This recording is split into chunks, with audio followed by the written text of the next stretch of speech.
And another speech announcing a radical new claim of presidential power that is not afforded by the Constitution and that has never been attempted in American history, even by George W. Bush and Dick Cheney.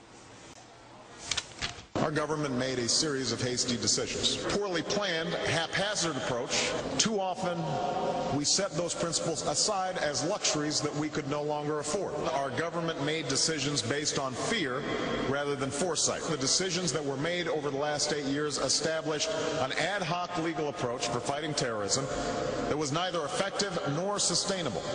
An ad hoc legal approach for fighting terrorism that was neither effective nor sustainable.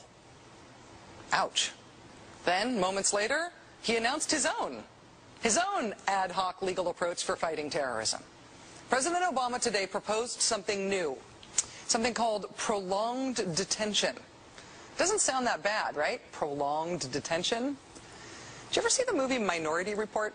It was based on a Philip K. Dick short story. Came out in 2002. It starred Tom Cruise, remember? He played a police officer in something called the Department of Pre-Crime. Pre-crime is where people are arrested and incarcerated to prevent crimes that they have not yet committed. Mr. Marks, by mandate of the District of Columbia Pre-Crime Division, I'm placing you under arrest for the future murder of Sarah Marks and Donald Dubinows take place today, April 22nd, at 0800 hours, 4 minutes. No, I didn't do anything.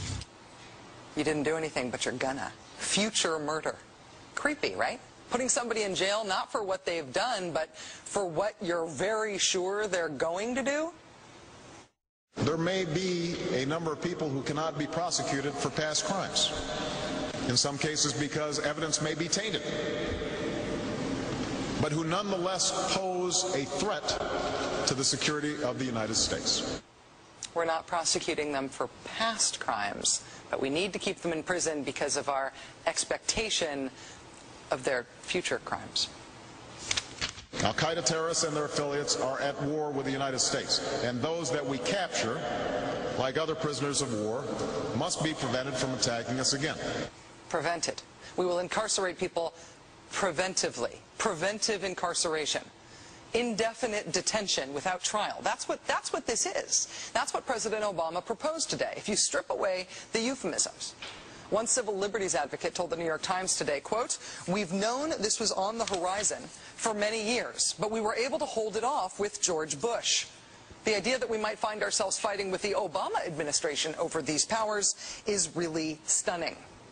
And it is stunning, particularly to hear President Obama claim the power to keep people in prison indefinitely with no charges against them, no conviction, no sentence, just imprisonment. It's particularly stunning to hear him make that claim in the middle of a speech that was all about the rule of law. But we must do so with an abiding confidence in the rule of law. Our government was defending positions that undermine the rule of law to ensure that they are in line with the rule of law. How can a president speak the kind of poetry that President Obama does about the rule of law and call for the power to indefinitely, preventively imprison people because a government has done a study now to help authorities identify domestic terrorists. See if any of these potential warning signs seem familiar. The report was put together by the Missouri Information Analysis Center. It warns that militia members most commonly associate with third-party political groups. They may display Constitutional Party, Campaign for Liberty, or libertarian material.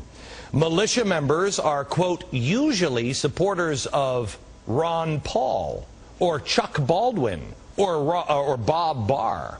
A motivation for militia activity, according to the government now, is the anticipation of the economic collapse of the U.S. government. Uh-oh. And the report continues that militia members may have cartoons and bumper stickers. Yes, with anti-government rhetoric. Or sometimes they'll have a Ron Paul bumper sticker, or they'll have this flag, "Don't tread on me." It's a snake. This is a flag that was used during the Revolutionary War. It reads, "Don't tread on me." The rattlesnake has 13 rattles on it, representing the 13 colonies, and they're never to be split apart or it doesn't rattle and warn people. This is our founding fathers. Apparently, one of the most popular among militia members is this flag. The threat comes from what it calls right-wing extremists in this country. The report says people who are opposed to restricting Second Amendment rights to bear arms or who are concerned about illegal immigration and border security could well fall under the Department of Homeland Security definition of an extremist. Gene Meserve has our report. Political conservatives are fired up. This is an effort to criminalize political dissent, standard, ordinary.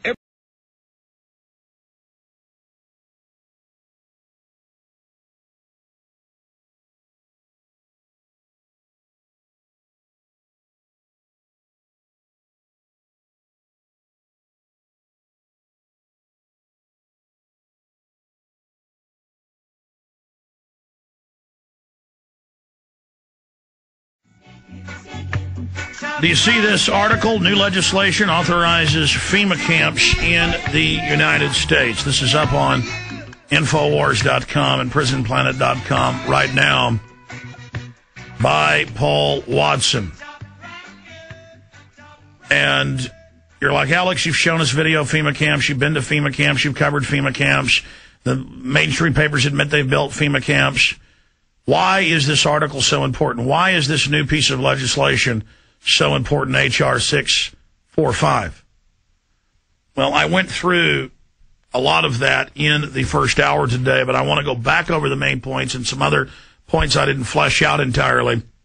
And again, I'm going to have Paul Watson go over every point I made, every point he's made, and then put a link to all the stories, bills, legislation, the backup on all of that. And on screen, we've got some of the FEMA camps that they've built, the barbed wire facing in for you. At old military bases predominantly. Now they're moving city, county governments into those as the true seats of governments. And this is total federalization, absolute, total, and complete tyranny.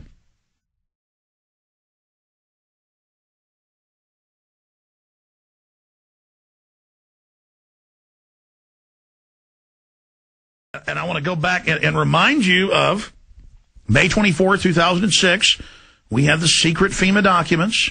And then over a year later, it came out in mainstream news that, yes, it was exactly as we said. Well, yeah, we had it from preachers, secret FEMA documents, training them to tell their flocks, go to the camps, turn your guns in, it's of the Lord.